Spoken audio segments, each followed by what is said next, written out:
साथियों, कांग्रेस की सरकारों ने असम और पूर्वोत्तर को विकास से दूर रखने का जो पाप किया था, उसका बहुत बड़ा खामियाजा देश की सुरक्षा, एकता और अखंडता को उठाना पड़ा।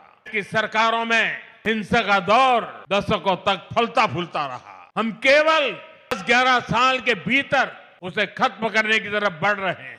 पूर्वोत्तर में पहले जहां हिंसा और खून खराबा होता था, आज वहां 4G और 5G टेक्नोलॉजी से डिजिटल कनेक्टिविटी पहुंच रही है। जो जिले कभी हिंसाग्रस्त माने जाते थे, आज वो आकांक्षी जिलों के रूप में विकसित हो रहे हैं। आने वाले समय में यही इलाके इंडस्ट्रियल कॉरिडोर भी बनेंगे। इसलिए आज नॉर्थ ईस्ट को लेकर एक नया भरोसा जगा है। हमें इसे और मजबूती देनी है। साथियों, हमें असम और पूर्वोत्तर के विकास में कामयाबी इसलिए भी मिल रही है कि हम इस क्षेत्र की पहचान और संस्कृति की सुरक्षा कर रहे हैं। कांग्रेस ने एक और पाप किया था। उसने यहाँ की पहचान को मिटाने की साजिश की थी, और ये षड्यंत्र केवल कुछ वर्षों का नहीं है। कांग्रेस के इस पाप की जड़ें आजादी के पहले से जुड़ी है।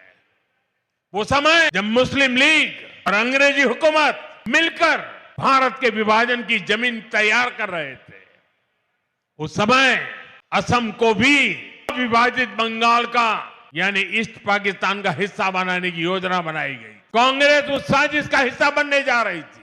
तब बोरदोलोई जी अपनी पार्टी के खिलाफ खड़े हो गए थे। उन्होंने असम की पहचान को खत्म करने के इस षड्यंत्र का विरोध किया, असम को देश से अलग होने से बचा लिया। भाजपा पार्टी हमेशा पार्टी लाइन से ऊपर उठकर देशभक्त का सम्मान करती है।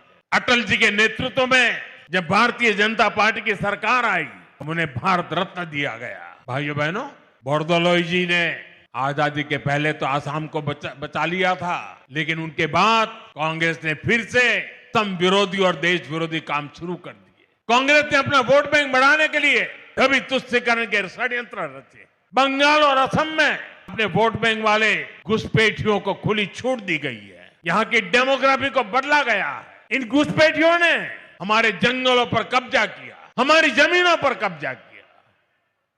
इसका नतीजा ये हुआ कि पूरे असम की सुरक्षा और पहचान दांव पर लग गई है। साथियों, आज हेमंता जी की सरकार, उनकी टीम के सभी साथी बहुत मेहनत से असम के संसाधनों को इस गैर कानूनी और देश विरोधी अतिक्रमण से मुक्त करा रही है।